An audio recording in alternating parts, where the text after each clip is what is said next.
Muito boa noite, sejam todos muito bem-vindos e bem-vindas à edição desta segunda-feira, dia 17 de fevereiro de 2025 do Cidadania SA. Meu nome é Jaime, como todos os dias eu tô aqui para trazer as notícias que mais chamaram a minha atenção e aquelas que a grande mídia às vezes não dá tanta atenção para elas. Desculpe a atenção duas vezes, mas vamos lá.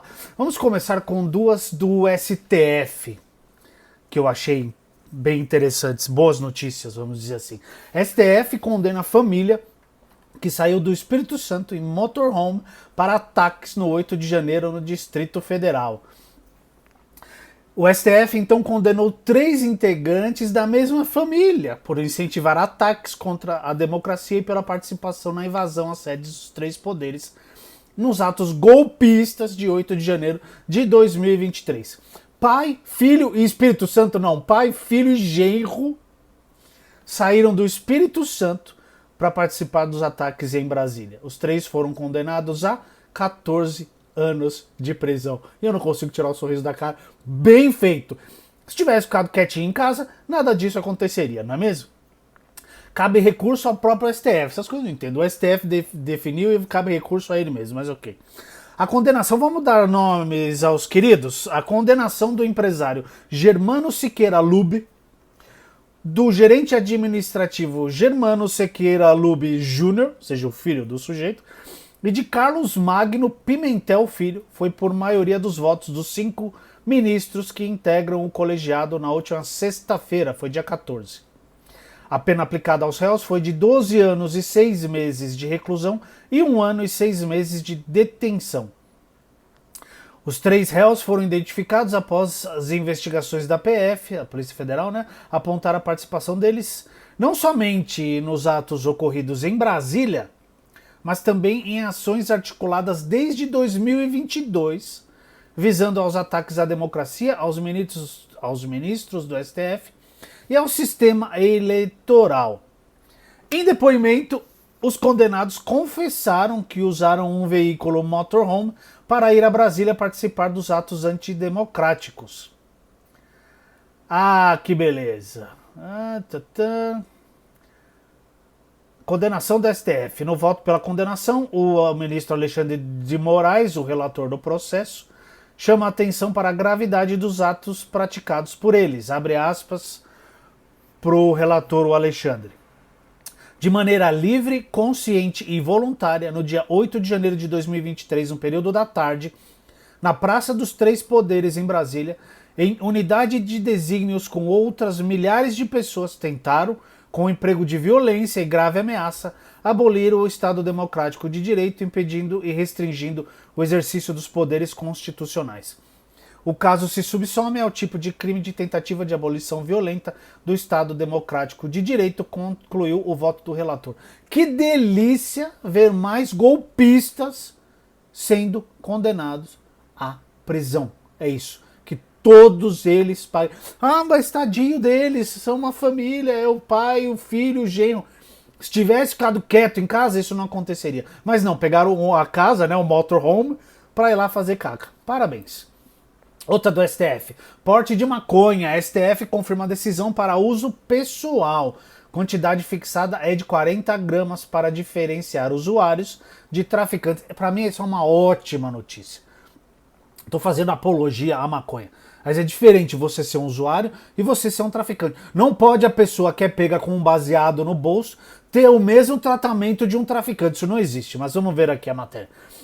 O STF decidiu por unanimidade manter a íntegra da decisão em que descriminalizou o porte de maconha para uso pessoal e fixou a quantidade de 40 gramas para diferenciar usuários de traficantes. É esse o ponto.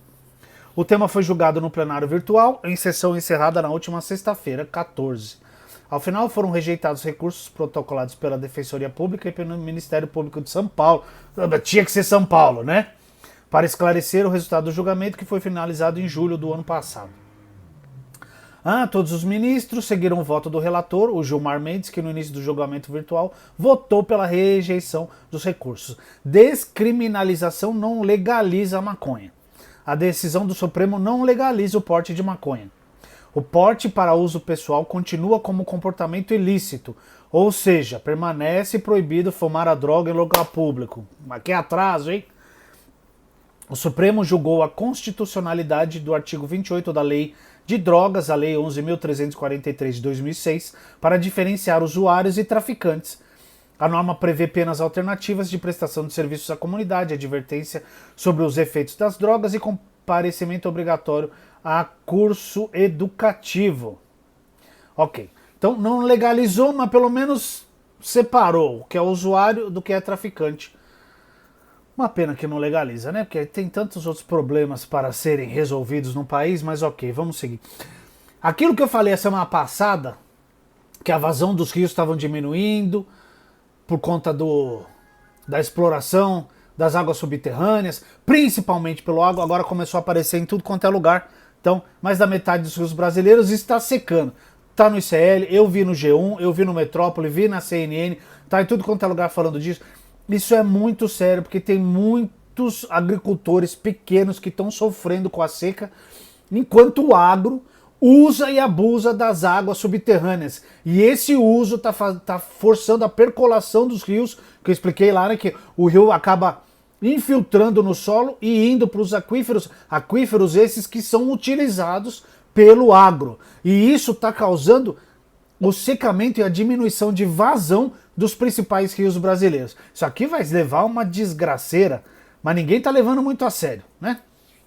Agora vamos a umas notícias do fim de semana que eu achei... Eu não sei nem o que falar. Olha essa aqui. Deputado bolsonarista propõe lei para punir professores por uso de roupas em Minas Gerais. Tinha que ser em Minas Gerais? Tinha que ser bolsonarista, né? Muito bem. Tudo aconteceu pelo seguinte, a professora... Como é que é o nome da professora aqui?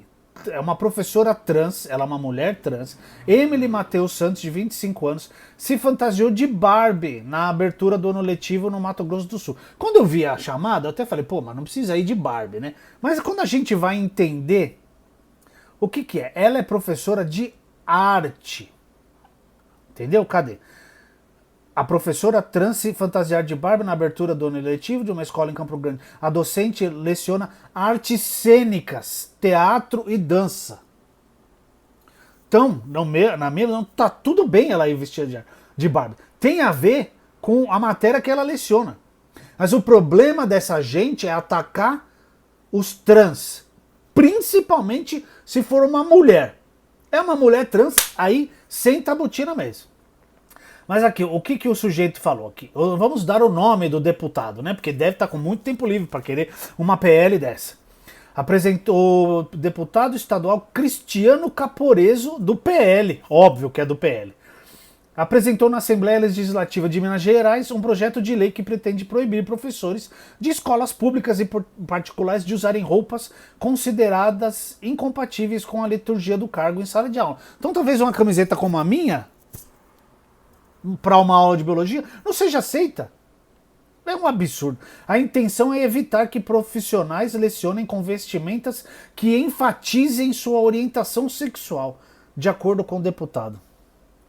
Segundo o infeliz, o caso demonstra como alguns professores utilizam a posição de destaque enquanto docentes para tentar transmitir para as crianças uma postura de autoafirmação das suas preferências sexuais. Meu pai do céu. Essa gente, os nazistas, os fascistas, extrema-direita, eles odeiam os professores. Odeiam. Tá aqui. O deputado bolsonarista destacou que a vestimenta do professor deve ser neutra e estar de acordo com a liturgia do cargo, não devendo ser utilizada para transmitir referências privadas do professor. Ele afirmou à Rádio Itatiaia que, embora respeite a liberdade individual de cada um, a gente percebe que ele respeita a liberdade individual de cada um, né? Ele considera que o ambiente escolar é um ambiente para ensinar as disciplinas inerentes ao período de aprendizagem, do conteúdo programático, português, matemática, ciências e, enfim, as demais matérias. Caporeso disse que o objetivo do projeto de lei é dar um basta a militância LGBT em sala de aula. Essa gente odeia tudo que é diferente. Entendeu? Então, e eles odeiam os professores. Aí é uma mulher trans, professora, pronto. tá feita é o conjunto do que eles odeiam. Eles odeiam isso. E esse PL desse sujeito, tem a foto dele aqui, a matéria tá no ICL Notícias, vê bem a cara, né? Branco, homem, branco, cis, essa porcaria toda, né? Eu não sei se vocês lembram que eu falei na semana passada, quem acompanha o canal obviamente lembra, que o nosso querido Garanho lá, Jorge Guaranho, que foi condenado a 20 anos de prisão porque ele matou o petista Marcelo Arruda, ele conseguiu, isso aqui é maravilhoso, ele conseguiu uma liminar para que a pena seja cumprida em regime domiciliar. Presta atenção. Depois de condenado por um júri popular a 20 anos de prisão em regime fechado, o ex-policial teve deferida, ou seja, aprovada, a liminar para que a pena seja cumprida em regime domiciliar. A alegação do desembargador Gamaliel Semi-Scaf, do Tribunal de Justiça do Paraná, foi o estado de saúde de Guaranho. Depois de balear Arruda, ele também foi alvejado. Daqui a pouco eu vou trazer a capivara desse desembargador para vocês terem uma ideia do porquê que ele tomou a decisão que ele tomou. E no dia 16, ontem, teve um ato que pediu justiça para que o sujeito fique preso, né? Simples, ele assassinou, ele matou uma pessoa e foi condenado a 20 anos. Agora vai ter prisão domiciliar. Ai, ai. O ICL Notícias ouviu a viúva do rapaz que foi morto, né? A Pamela, aspas para ela. Aqui no Paraná temos o complexo médico penitenciário, que é o hospital de presos. Depois da sentença, o assassino já foi encaminhado para lá, onde eles têm enfermeiros, psicólogos, fisioterapeutas, médicos, e se não tiver a especialidade ali, a direção do complexo encaminha para a clínica especializada e o preso depois retorna para a unidade prisional. Assim como todo cidadão que é preso em condições de saúde delicada. Então teve o ato lá e tudo. Vamos entender quem é o desembargador Gamaliel Semi-Scaf, que deu muito rapidamente, ele deferiu a liminar que pedia para que o sujeito cumprisse a pena em regime domiciliar. Vamos ver quem é esse desembargador, não é mesmo? Responsável por conceder a liminar, o desembargador, o Gamaliel, presta atenção no nome, hein? Gamaliel Semi-Scaf, do Tribunal de Justiça do Paraná, expressa nas redes sociais opiniões muito parecidas, adivinhe de quem? Muito parecidas com a de Jair Bolsonaro. Ele é inclusive seguidor do ex-presidente inelegível e da Michele Bolsonaro no Instagram, além de políticos como Marco Feliciano e Carla Zambelli. Não falha, né? No perfil do Facebook, Scaf se mostrou a favor do voto impresso, defendeu cloroquina para tratamento da Covid-19, insinua que houve omissão do governo Lula no 8 de janeiro, elogia o Laranjão, o Trump, e trata as punições aplicadas pelo Supremo Tribunal Federal a Elon Musk como censura. Então aí você entende por que ele decidiu em favor do assassino bolsonarista. O desembargador determinou que Guaranho compra pena em casa com monitoramento por tornozeleira eletrônica. O magistrado alegou problemas de saúde do assassino, que depois de ferir mortalmente Arruda também foi baleado. Aspas pro Gamaliel aí. Entendo que não se pode desprezar a precária condição de saúde do paciente. Escreveu, ressaltando que o Guaranho passa por tratamento médico especializado em decorrência de ter sido alvo de 9 disparos de arma de fogo e severos espancamentos por mais de 5 minutos. Assim, aqui tá no ICL, essa matéria que levantou a capivara do sujeito aqui. Ele é conhecido por manifestar nas redes sociais opiniões em sintonia com a extrema-direita. Então aqui tem publicação dele no Facebook endossando o que o Bolsonaro falava em relação à cloroquina para o tratamento de Covid.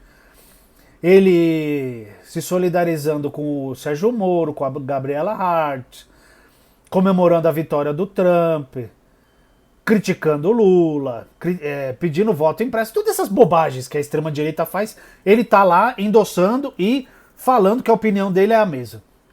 Então daí a gente entende por que ele deu essa liminar tão rapidamente pro Guaranho, o assassino. É um absurdo. O sistema judiciário também brasileiro às vezes é de lascar. Vamos falar mais um pouquinho da batalha Lula, Ibama, Petrobras. Hoje foi a vez da presidente da Petrobras defender a exploração na Foz do Amazonas. Vamos lá. A presidente da Petrobras, Magda Chambriard, defendeu hoje, segunda-feira, dia 17, a pesquisa e a exploração de petróleo na bacia da Foz do Amazonas, no norte do país. Essas iniciativas são criticadas por ambientalistas, obviamente. Magda deu a declaração durante o anúncio de investimentos na frota naval do sistema Petrobras em Angra dos Reis. O presidente Lula participou do evento. A chefe da estatal diz que a companhia está comprometida com o aumento da produção de petróleo até 2030 a partir do pré-sal. Que a gente lembra que essas coisas elas não são renováveis. O pré-sal vai acabar uma hora. O petróleo que tem lá vai acabar. E o petróleo da Foz do Amazonas, como eu já disse a semana passada e venho repetindo, a gente não tem garantia nenhuma que tem realmente petróleo lá. Se faz estudo, tem as tecnologias mais modernas, mas mesmo elas não tem como garantir que vai furar e vai ter petróleo lá. A única maneira de saber se tem e quanto tem é perfurando. Por essa razão, afirmou Magda, é urgente uma reposição de reservas, que só será possível com a pesquisa na chamada margem equatorial, onde está localizada a bacia da Foz do Amazonas. Aspas para Magda falando com o presidente. Se nós obtivermos a licença ambiental, presidente Lula, faremos tudo de forma extremamente segura. Quanto a isso, o senhor pode ficar absolutamente tranquilo. Sendo possível a licença, nós teremos no Amapá o melhor aparato de resposta à emergência já visto no mundo, declarou a Magda. O processo para a exploração de petróleo na bacia do Foz do Amazonas está sob análise técnica do Instituto Brasileiro do Meio Ambiente e dos Recursos Renováveis, o nosso querido, sucateado, desprezado e desrespeitado IBAMA. O tema opõe desde o início do governo órgãos ambientais e o Ministério do Meio Ambiente contra o Ministério de Minas e Energia e da Petrobras e do governo também, né? O presidente defende que sejam feitas pesquisas na região e tem falado sobre o assunto em entrevista, a gente falou da entrevista. Agora, o ministro de Minas e Energia, o Alexandre Silveira, também estava lá e defendeu a pesquisa na região. Ele disse que o país utiliza seus recursos naturais com segurança e sustentabilidade, sem ganância ou imprudência. É mesmo? É assim que queremos pesquisar a margem equatorial de maneira ambientalmente sustentável. Temos que aproveitar essa fonte de riqueza nacional e gerar emprego e renda. Essa reserva, talvez maior que a do pré-sal, talvez maior, ele não sabe, ele não tem como saber um negócio desse, tá? Já está mudando a realidade dos nossos vizinhos. O PIB da Guiana cresceu 50% no último ano. O Brasil merece, em especial nossos irmãos nortistas e nordestinos, viver essa realidade. Aí eu gosto, né, como se pensa no norte, no nordeste, na hora de explorar, se pensa. É a arrecadação de mais de R$1 trilhão que precisa ser destinada para a saúde e educação. Não podemos aceitar mais de 350 bilhões de reais em investimentos parados. A Petrobras já entregou os estudos complementares ao IBAMA e chegou a hora de virar essa chave, disse o ministro. Então é uma guerra e a gente sabe quem que vai ganhar essa guerra. Porque o que funciona no país? Ou no mundo, não é só no país, não é mesmo? O dinheiro. O dinheiro vale tudo, certo? O dinheiro é o que faz tudo valer a pena. Então quem vocês acham que vai ganhar essa queda de braço? Obviamente que eles vão conseguir furar lá e explorar isso aí. E tem uma matéria bem interessante no The Intercept Brasil, que eles fizeram um levantamento sobre o uso das palavras margem equatorial e Foz do Amazonas. Como a margem equatorial vem substituindo em postagens do governo, páginas do governo, mas não só. Na imprensa, políticos, eles vêm substituindo Foz do Amazonas por margem equatorial, que fica mais fácil de enganar a população. Quando você fala Foz do Amazonas, opa, mas aí vai fazer mal pro Amazonas, as pessoas ficam mais ligadas. Margem equatorial, ninguém nem sabe o que é margem equatorial e dá a ideia de que é lá no meio do oceano, é longe. Né? É longe da costa, é longe do continente. Então, o risco de contaminação é menor na compreensão da maioria das pessoas. Então, isso também é muito legal, essa reportagem é bem interessante do Intercept, tá lá, obviamente, no site deles. Vamos para algumas notícias absurdas? Não são absurdas, mas essa daqui, ó, eu trouxe só pra gente ver, porque quando eu falava, não tinha canal ainda, mas eu discutia com algumas pessoas sobre a facada que o inelegível tinha recebido lá, antes da eleição. Como aquilo tinha uma grande chance de ser forjado. Aí uma pessoa muito próxima a mim falava, isso é um absurdo, como você pode acreditar? Isso é teoria da conspiração, que muita gente teria que estar envolvida nesse esquema para tudo ser forjado, para ser uma mentira. Prestem atenção nessa notícia. Tentativa de homicídio contra o prefeito de Taboão da Serra durante a campanha em 2024 foi forjada, concluem polícia e Ministério Público. A tentativa de homicídio cometida contra José Aprígio, do Podemos, então prefeito de Taboão da Serra, na Grande São Paulo, durante a campanha eleitoral do ano passado, foi forjada, segundo conclusão da Polícia Civil e o Ministério Público. A informação foi confirmada pela reportagem do G1 nesta segunda, hoje. No dia 18 de outubro de 2024, entre os dois turnos da eleição municipal, Aprígio, que era candidato à reeleição, foi baleado e ferido no ombro esquerdo por um tiro de fuzil disparado de um veículo.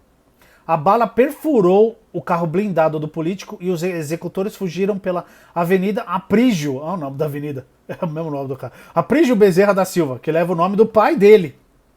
Seu motorista, um secretário e um fotógrafo estavam juntos, mas não foram atingidos.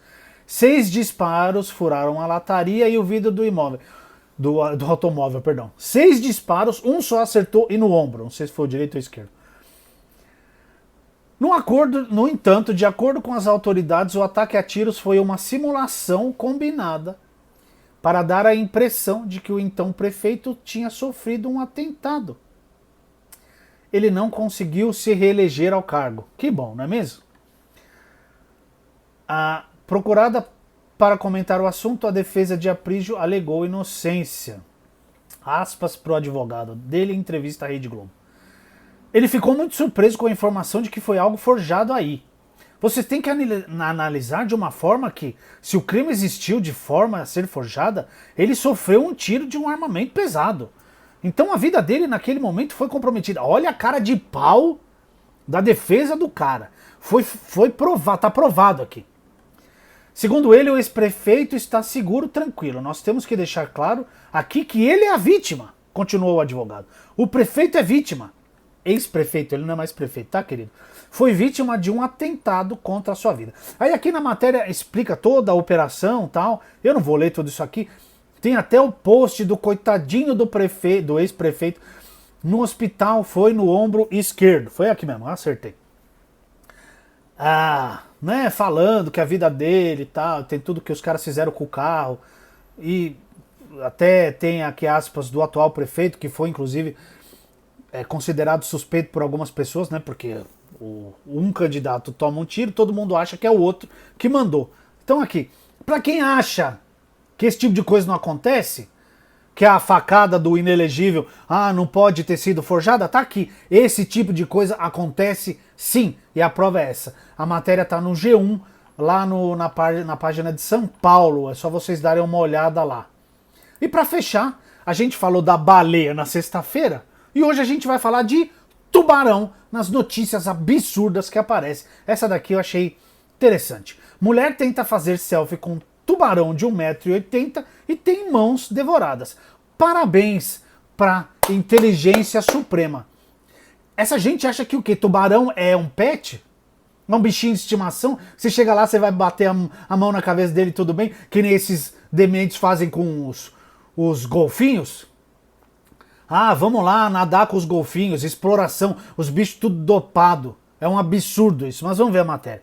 Uma mulher perdeu as 2 mãos após ser mordida por um tubarão. Segundo relatos, a vítima estaria tentando tirar uma selfie com um animal. Tentando tirar uma selfie com um tubarão. Quando sofreu o ataque. O caso ocorreu nas Ilhas Turcas e Caicos, no Caribe. Enquanto a mulher de 55 anos, que é natural do Canadá, passava férias na região. A vítima não, ela não é vítima. A moça, a senhora, teria avistado um tubarão enquanto estava em águas rasas e se aproximou para tentar tirar uma foto. Foi nesse momento que o ataque ocorreu. Uma das mãos da mulher foi amputada na altura do pulso e a outra na metade do antebraço, segundo a polícia local. Eu espero que não procurem matar o tubarão, não fez nada de errado, tá? Em um comunicado, a Polícia Real das Ilhas Turcas e Caicos reportou o incidente e informou que a mulher foi levada às pressas para o centro médico para tratamento e pouco depois foi transportada para fora da ilha para receber mais cuidados médicos. As autoridades relataram que o animal, aproximadamente com 1,80 m de comprimento, foi avistado nadando nas águas rasas após o incidente. Embora se suspeite que o ataque tenha sido causado por um tubarão-touro, a espécie exata ainda não foi confirmada. Que não façam nada com o tubarão, que ele não tem culpa. Se a mulher acha... Que esse povo acha o quê, cara? Que tubarão não é um bicho de estimação. Você vê um tubarão nadando, você não vai perto dele para tirar uma selfie. Não pode fazer isso. Entendeu? E desculpa ter chamado a mulher de demente, eu não posso falar essas coisas, mas assim, não tem condição. Qual o adjetivo? Estúpida? Sem noção? Porque é uma atitude sem noção, uma atitude estúpida. Você aí, se você vir um tubarão nadando em águas rasas, vá para o outro lado. O animal não fez nada de errado. Só respondeu ao instinto. Se sentiu ameaçado, se defendeu. A mulher vai andando em direção ao animal e esperava o quê? Olha, eu vou te falar um negócio, tá cada vez mais fantástico, não? Viver com seres humanos nesse nosso planeta. Ah, e esqueci de falar na questão do Ibama lá.